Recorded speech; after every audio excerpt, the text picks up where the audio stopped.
Were you involved in the actual combat also? We were airlifted from place called Agartala and dropped in Bangladesh. About 16 kilometers this side of our troops were already, they had surrounded Dhaka from all over.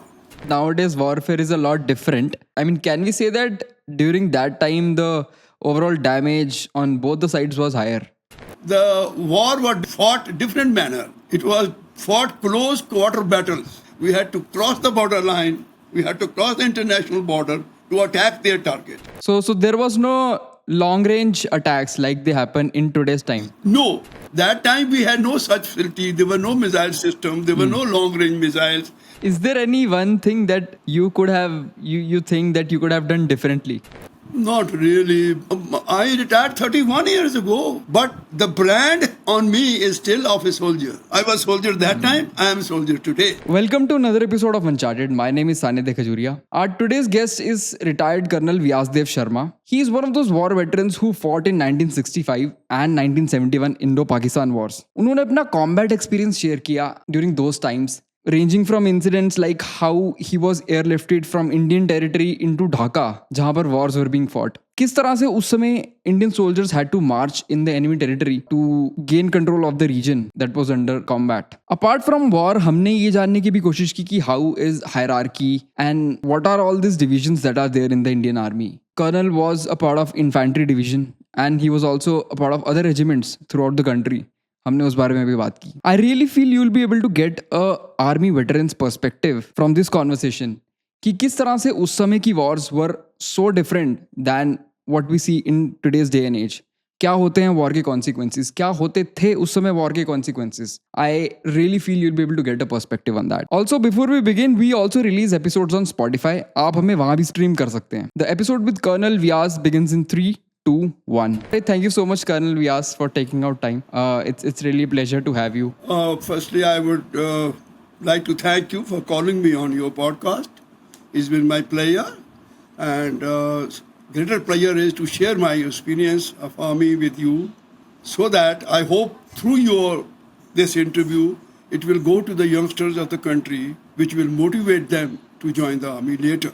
Yeah. Indian Army, I hope, historically, if you see, has been fighting battle on different front, right in the First World War, Second World War, Third World War, but we have been fighting for Britishers, never for our own self.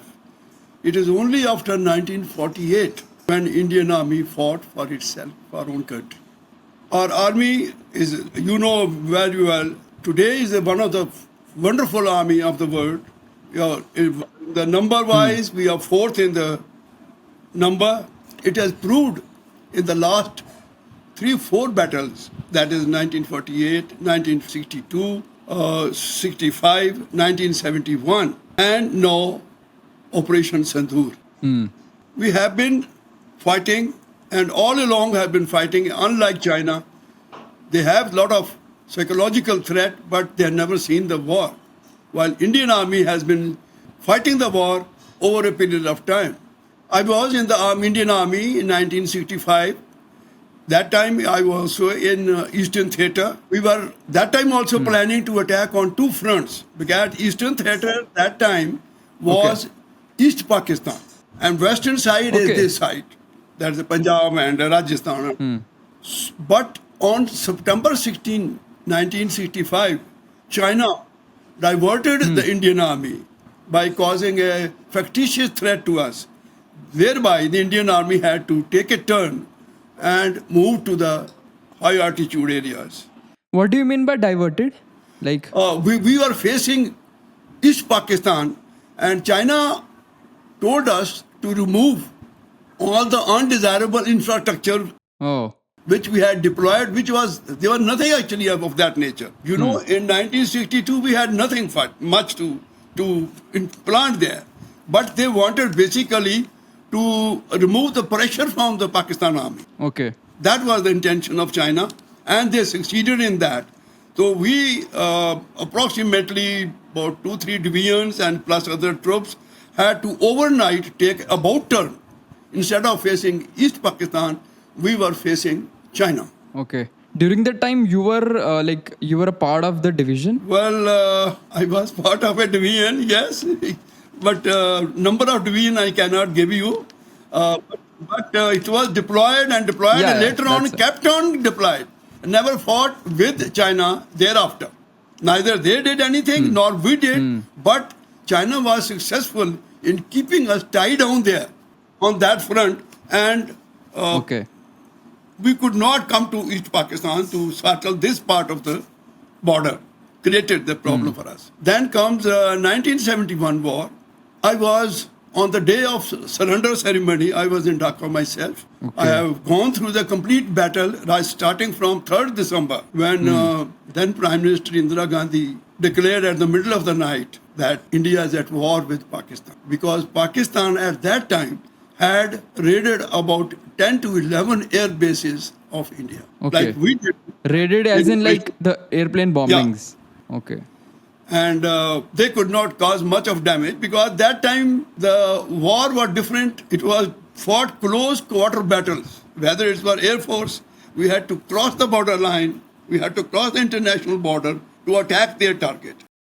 So there was no long range attacks like they happen in today's time. No, that time we had no such facility. There were no missile systems. There were no long-range missiles.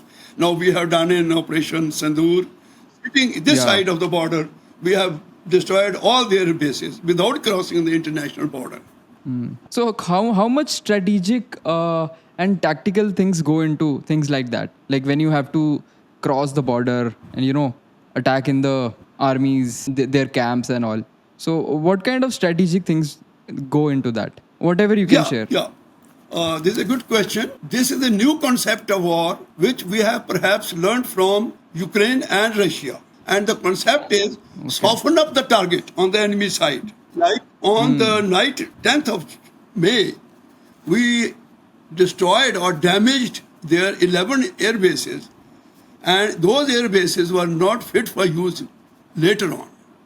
That means they could not have flown their fighter jets to attack India on specific targets. Had that ceasefire not taken place on 10th evening, we would have continued for another day or two and then gone in for different types of targets. Well, I cannot really give you, but I take it as per the modern concept of warfare. After these military targets, next comes the economic targets. You know what I mean? Yeah. So, Absolutely. your question was concept. We may fight from distance. We may not reach that location at the initial stages. But to really take control of that particular land or the assets or the country, one has to go physically, which will be a later part of the warfare.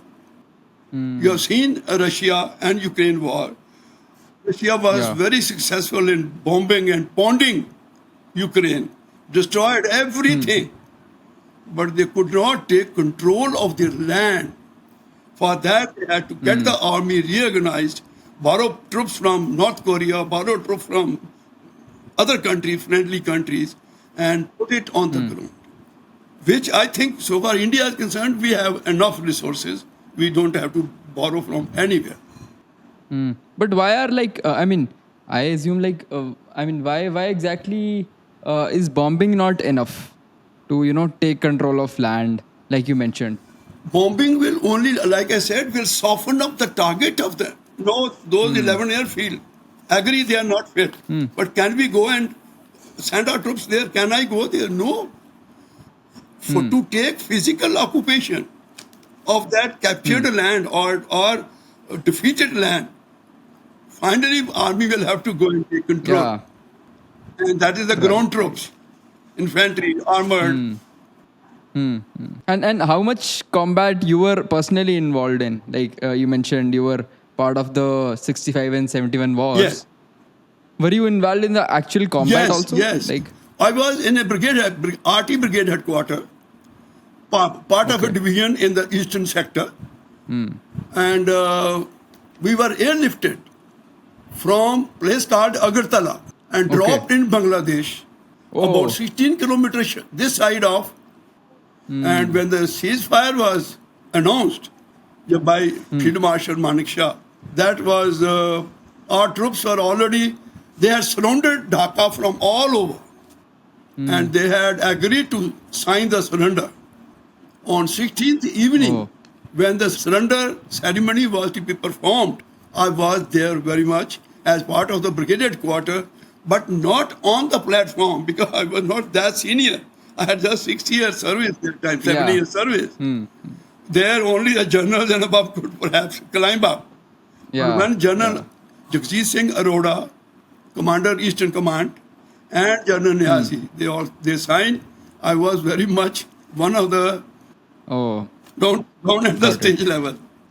Yeah, absolutely. So I had the privilege to fly through the helicopter, the walk, crossing over the borderline. When we were crossing, we crossed on foot. All troops of Agartala, all public of Agartala, they were garlanding us, etc., etc. And was the border open? Like you mentioned, you crossed the border. Nobody on the border later on. They went away. Okay. And how was the weaponry during that time? Nowadays, I assume it's a lot more advanced. What weapons did you use? No, that time, that's what I'm saying. There's a different warfare in the last 54 years. That time, main stress was on infantry and artillery armored. Armored are the tank, artillery is the top, infantry is the walking troop, foot soldiers. The infantry is called queen of the battle. Why is that? Because they were the guys who fought face to face. First contact with the enemy was of this infantry only. Artillery, like missiles, I am from artillery. We had guns, artillery guns, whose range was just starting from 10 kilometers to 30 kilometers maximum. That is all we could hit for that. So we could give them the support like the missile had given. For them to take over that ground, they had to walk 30 kilometers and take physical possession of the land, which was softened up by the artillery and the armor. These days, you don't have to. You can pound them over. You can soften them up and make them. You cripple their aircraft. You cripple their assets, and later on you can drop the troop by your paradropping or by your aircraft. There's so much facilities now available.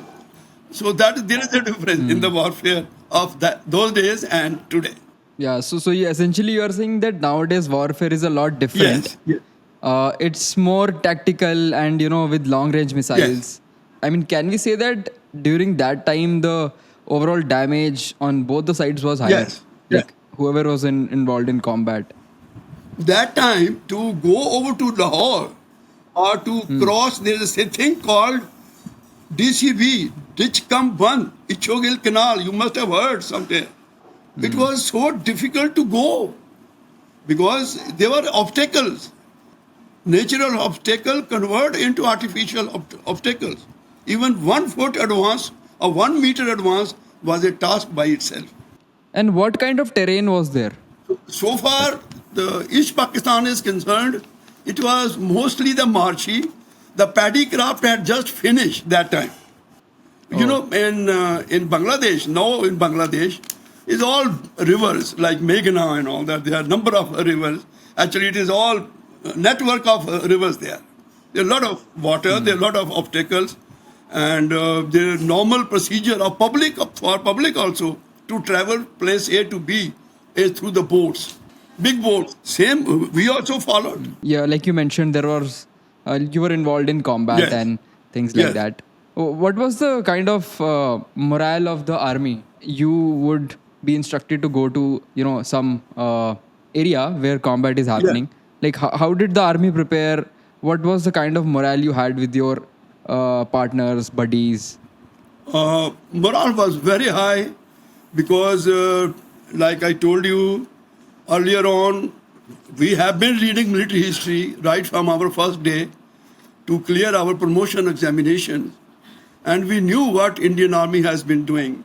And we realized this fact that today and now we are fighting for our own motherland and not for our masters, that is the Britishers. The morale was very high. if you see the number of casualties of 1965 and even 71, the casualties of the young officer was much higher proportionally as compared to the other ranks. Because there was so much of जोश तो बहुत जोश था उनमें और जवान JCO भी बहुत जोशीले थे and our army is a motivated army, let me tell you very frankly. Not that I am an ex-army man. I am perhaps 60 years ago I was commissioned. By the way, I was commissioned about 60 years ago. Yeah. That's a long time Yes, back. Very long time 1964 back. I was commissioned as a one star, and retired. So you start with 1 star. That was the kind of thing. Yes. You see, the best part of I'm sure everything is available in the public domain, but still I would like to say that the selection procedure in the Indian Army for Jawans and for officers is very tough and very impartial. Jawan basic requirement is the physical fitness and medical fitness. Physical fitness is the physical body and the mental robustness. Medical is his hearing, bajuts, everything should be working condition and nothing deformative. That is for Jawan. And officers is much more than that. Officers are put through the not only physical test, they are put through the IQ test. How much is their IQ level? And you must have heard there is a selection board, which is a process of about 4 days. Two different tests are conducted, like intelligence test, team spirit test, then IQ level test, public speaking test. Because in the Indian Army, we don't prepare only officers. Officers are available everywhere, in all departments. You must have been interviewing different industries. But here, the officer has to be a leader too. There is one organization where officers are leaders and leaders are officers. Why I am saying is, because in this organization, the leader leads the battle by personal example. He cannot sit home and tell a Sipahi, you go and fight on that post. He will be the first one to go on that post. So he's going to command Yes. that whole group. And so far the team spirit is concerned, if tomorrow an officer gets injured, the Jawans will lift him, take him to the medical facility. And vice versa, if Jawan is hurt, the officer may have to lift on his shoulder and take him to the medical facility. So that is what we inculcate into the Jawans as well as officers, that they have to be very loyal, very dedicated, very punctual, utmost degree of discipline throughout. Whether it is getting up early in the morning, taking your food at the time, playing games, or whatever it is. And the result of this kind of inculcation at that age, when I was, they say, at the age of 22, I was commissioned, is going on today. Today I am to 83, and they will wear me out. I am doing the same routine today also. I owe all this to the army training, army. I think, you're absolutely right, because the current Operation Sindoor has shown one thing, and that is how professional the Indian Army is. So that is the result of, the kind of discipline and the, like you mentioned, strong hiring procedure which is followed. I think that is the result of that only. Along with that, I wanted to get one perspective from your side on, like you mentioned, you were part of wars, during the combat. So nowadays, when people see things like a war is happening, or it does not show like what are the consequences of a war, how dangerous the consequences of a war is, and how dangerous is it for the soldiers who actually go and do the combat. So do you have any personal experience where somewhere you were stuck in some dangerous situation during the combat or anything like that, if you want to share? Yeah, you brought an excellent point. That is a comparison in the destruction level, damage level of those days vis-a-vis today. Today, when we hit the target, we are not seeing how much damage it is causing. Those days, everything was in front of us because the rifle could shoot only up to 300 meters. Tank could shoot only up to 3 kilometers. Gun could shoot Okay. 10 to 15 to 20 kilometers.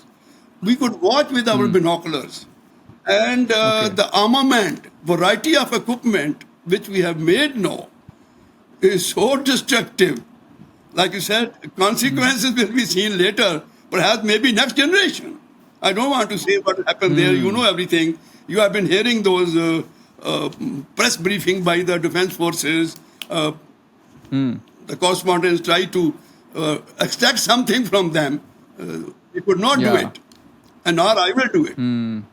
But I agree with you fully. The consequences of today's battle are very, very dangerous, physically, economically, and militarily also. One day's battle can take the country back at least by 1 year.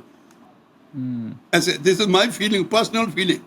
Yeah. I have seen how difficult it is. When the battle is on, everything goes. Country is ready to give everything. But when battle finishes, to close that up, and when you total up how much has been the damage, if you see the cost of each drone or the BrahMos we have fired and other Akash we have fired, it was nothing, just 90 hours battle.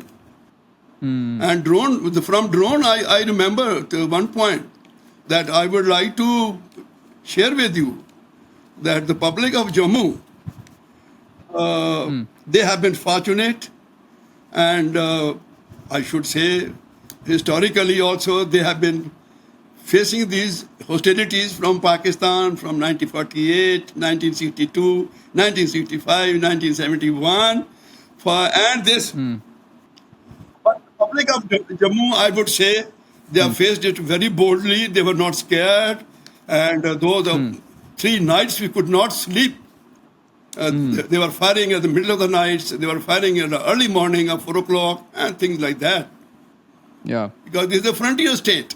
Anytime, whenever the battle takes place, whether with China or with Pakistan, Jammu will be involved.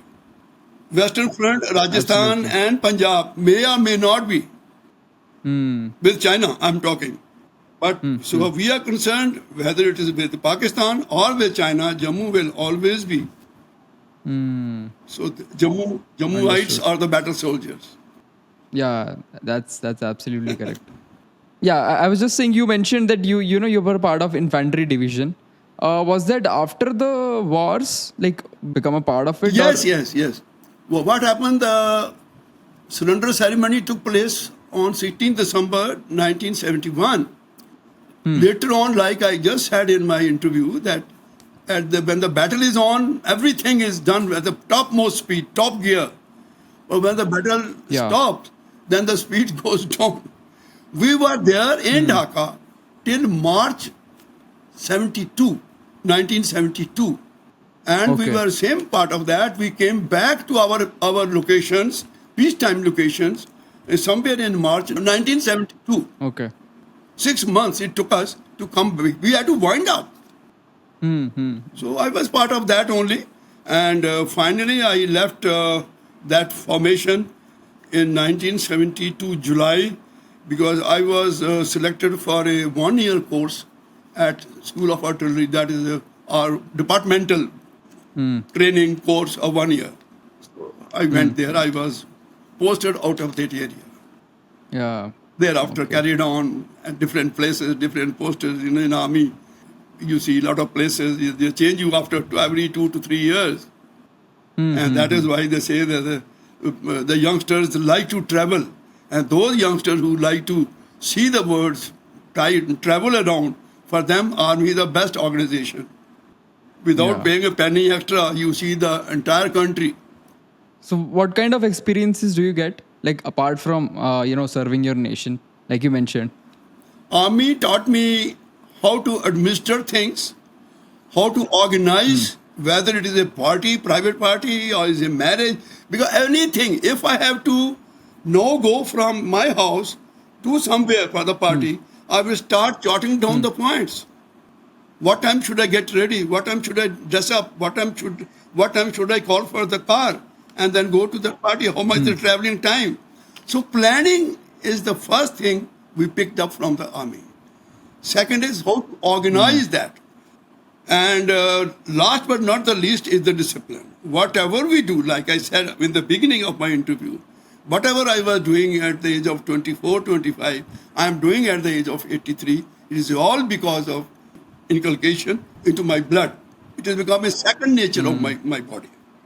Yeah. So that is why you find, even in, I don't know how much experience you have, in a civil organization, if they have an option to engage an army soldier, whether it's a JCO or an NCO or officer, in hearts of heart they want, particularly security part of it, where they want to give them the responsibility, because sense of responsibility is another very great factor. Soldiers discharges his responsibility very well, and that I also learned that. Yeah, I think you summarized it very well. I know a lot of places, a lot of private companies Yes. also favor, they have a special quota for people from defense Yes, sector. yes. So things like that are there always. I wanted to know more about like when did you actually get to be a colonel? When were you promoted to colonel Yeah. ranks? I'll start from the beginning. In 1964, that time the commissioning was done with one pip, one star. Now it is done with two on the first day. And after Okay. 6 years, we used to become captain. 11 to 13 years, major. Then lieutenant colonel used to be the next rank, which was around, depending from arm to arm. There are certain arms where the promotions were slow. There were certain arms where the promotion was fast, like infantry, armored, artillery. Promotion was faster, could be 17, 16, 18 years. There are certain, like logistically, arms like ordnance, ASC, EME, etc. They may take a year or 2, 3 years extra for the same rank. So, because the vacancies are not there, because the maximum number in the Indian Army is infantry. Next is the artillery. Next, armored, and so on and so forth. So, number of vacancies, availability, and the officers available, then that depends upon how much time he will take. But I became lieutenant colonel at the service of 64 plus 1983, I became a lieutenant colonel and commanded a unit that is a medium regiment. How many soldiers are there? Like when you mentioned you commanded I a unit. had 600, I had about 22 officers and 40 odd JCOs and 600 Jawaans, NCOs and Jawaans. And then So I mean, again in 1986, I got another promotion, that is to full colonel. Then it is it depends upon your performance, how well you have performed, not only in the battle, even in the day-to-day life. How happy are your seniors, whether you have been satisfying them or not, वगैरह. You know that. Next promotions are mostly number of factors involved in that. so as a colonel, like what all did you? What were the key responsibilities that you were involved in? One would, I assume, would be like commanding, a battalion. Was that one thing? And what other things were you involved in? Yes. When I became major, actually, when I was captain, then captain of artillery is with the infantry company. The minimum organization of infantry is the company. Fighting, smallest fighting unit, sub-unit is company, then becomes battalion, then brigade, and then division, corps, and command. Artillery is one rank in advance. That when an officer is captain, he is called OP officer, observation post officer. He moves with the major, company commander. When the enemy is in front, he brings down the artillery fire. Like I said, artillery, he got a longer range. We could hit the enemy 8 to 10 kilometers before that. And then battery commander, after OP officer, it is a battery commander. In infantry, we call it company commander. Artillery, we call it battery commander. Armored, we call it squadron commander. Because, Okay, squadron yes, commander. battalion is consisting of companies. In artillery, regiment is consisting of batteries. In armored regiment, tank regiment, the regiment is consisting of squadrons. So those unit, what are those units comprised of? Like a battery, like is it like comprised of a set of soldiers, or are there smaller components Yes, also yes, there? you're right, you're right. Company is the smallest infantry, battery is the smallest subunit of 6 guns. Battery consists of 6 guns. They can be given independent task and sent along with the battalion. Battery of artillery goes with the battalion of infantry. Battalion means about 1,000 odd troops. Okay, okay. And personally, were you a very rigid commander? Like, what kind of commander you were? I was battery commander.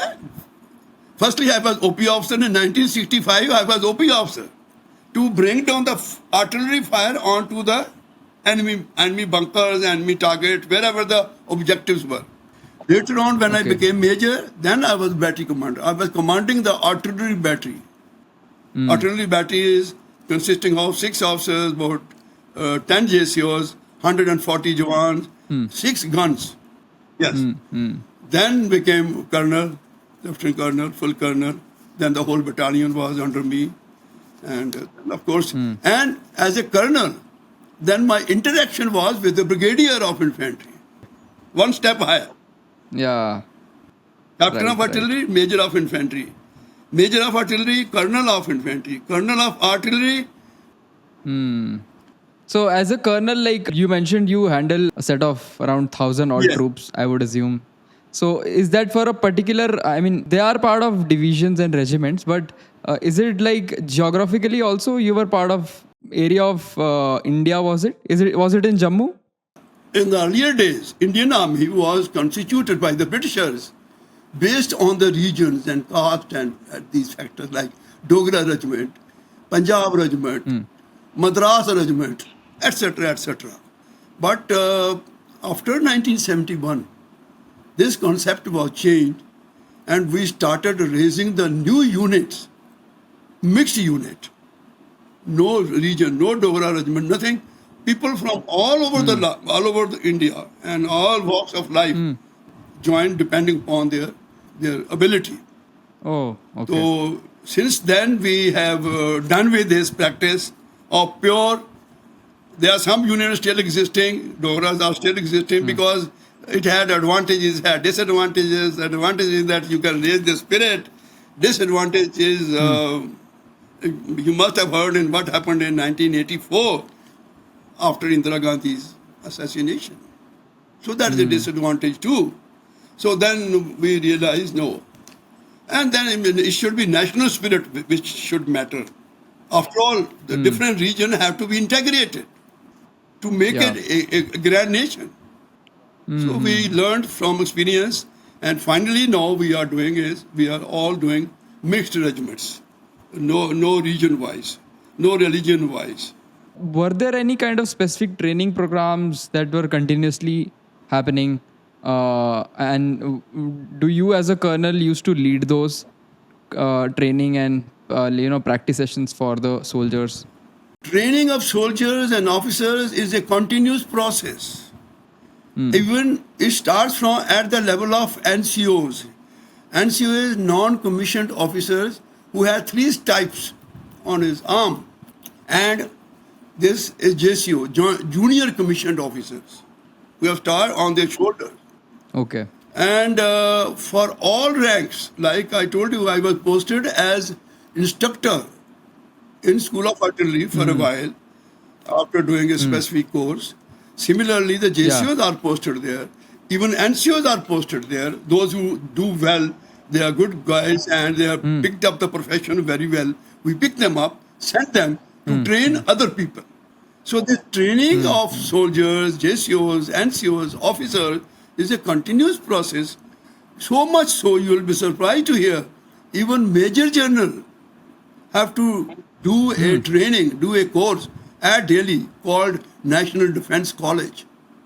Okay, they have to go to Yes. that course. In attend that. Hyderabad, there are logistical course where brigadiers and major general attend the course. Is basically to fighting soldiers, they have learned everything when they reach the level of brigadier and divisional commander. There's a major general is the divisional commander. But we want later on, like you asked me also one question, organization, what you picked up from the army.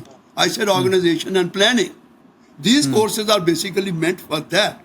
Because when they become co-commander, army commander, is not really involved in how to organize the army of that size.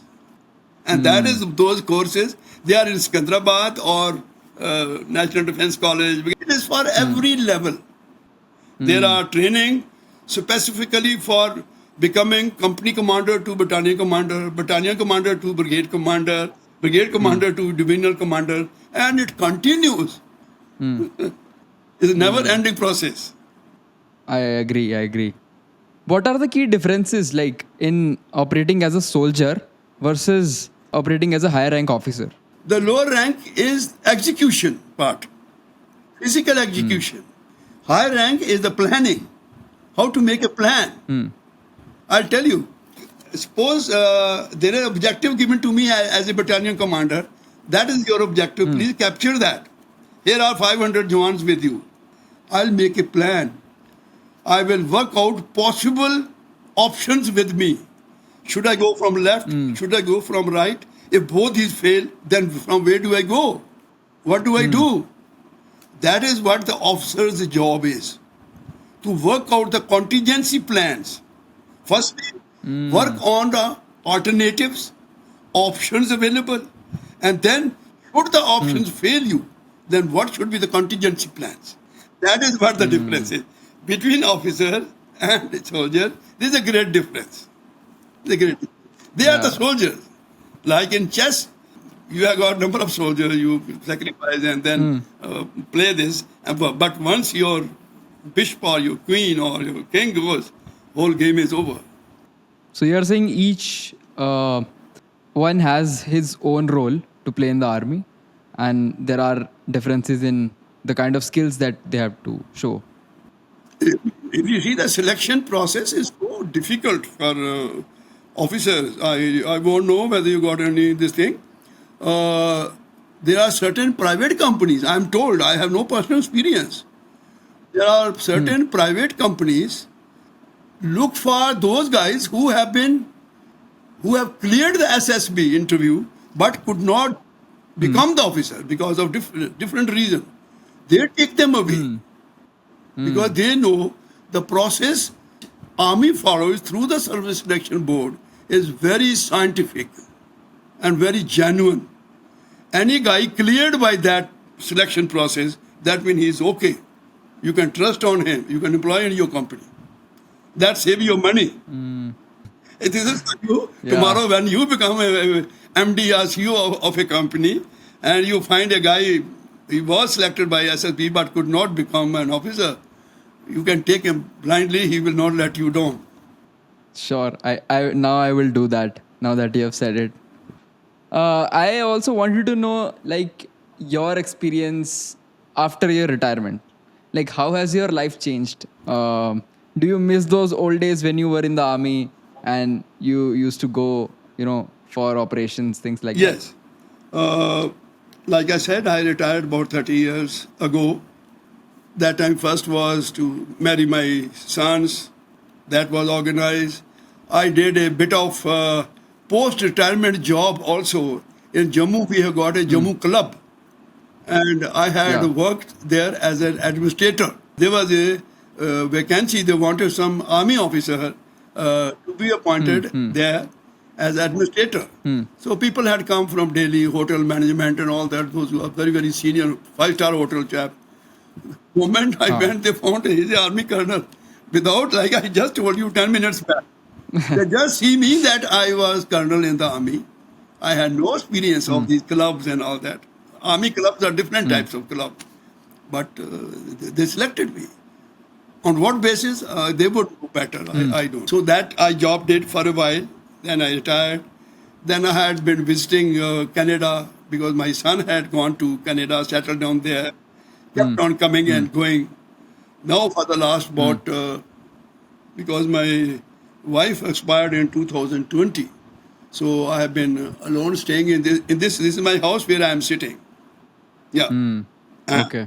Okay. And my sons keep going, keep coming. I keep going to them and keep meeting them. But do you miss those days? Do you wish like you would get another opportunity to, be a part of the army again? Yes, sure. Somebody asked me a question, why are you keeping yourself so fit? No, they didn't ask me, how are you keeping? They said, why are you keeping? I say, I am keeping in a way. Tomorrow my country may need me. I may not be able to walk 20 kilometers now, but I can sit in the chair and help the people. Yeah. Do you do some physical exercises? Yes. That I can do only if I am physically fit. Like I am here talking to you for the last 1 hour approximately. What kind of physical exercises, like yoga and all? Yes. Or I get up. That's why I said the discipline is the main thing which I have learned from army. Discipline is a very, very wide term. But discipline is not that if somebody tell you sit down, stand up, and no. Starts from early morning when you get up till the time you go back to your bed. Whether you are eating food, the quality, the quantity, the physical exercise, physical activities, your socialization, everything should be within discipline and protocol. That will make you a good citizen, a good old man, good retired person. Is there any one thing that you could have, you think that you could have done differently when you were in the army? Is there any one instance like that? Not really. See, now whatever I'm doing, if even people in a jokingly they tell us, oh, you are a soldier, oh, you're boss. They little realize that I retired 31 years ago. Yeah. But the brand on me is still of a soldier. I'm a soldier. I was soldier that time. I am a soldier today. I think you have summed the overall morale and the value part very well. It was really a nice talk It was with you. my pleasure talking to you and great experience for me. I don't have any questions. Do you have any question for me? No, I have no question. I would only say thank you very much for giving me this exposure because I really have retired. To call it, you're tired. Age is also accordingly. So I thought. No. You don't really look like you're 80 plus. You look very young. You look very young, by the way. You don't look like you're 80 plus. Thank you so much for the compliment. Thanks a lot.